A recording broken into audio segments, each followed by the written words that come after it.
Naintindihan mo na ba ang salitang kapag mahal mo, pakawalan mo? Sa una, naguguluhan ako. Kasi syempre, mahal mo nga. Bakit mo naman pakakawalan? Until na-realize ko na totoo pala ang ganito. Na kailangan mo nang hayaan ng taong gusto nang umalis. Kailangan mo nang pakawalan ang taong minahal mo ng totoo. At gusto mong maging masaya siya. Kahit hindi na ikaw ang dahilan sa ngiti niya.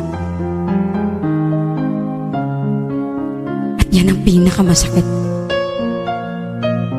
sa pagbitaw mo sa kanya. Sa relasyon, hindi lahat ng bumitaw ay hindi na mahal.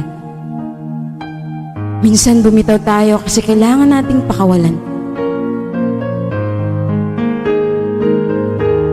Yung ikaw na lang ang lumalaban.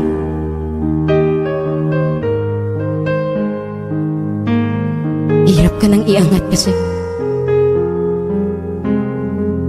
Hinihila naman niya pababa para ikay sumuko na.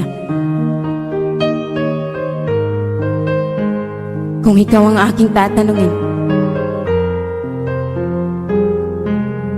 pinakawalan mo ba? O lumaban ka?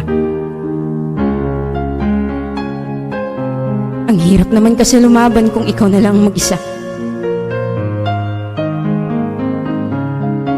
Minsan, ang tao ay nag-iiba. Hindi mo hawak sila. Kapag hindi ka na gusto, pakawalan mo na.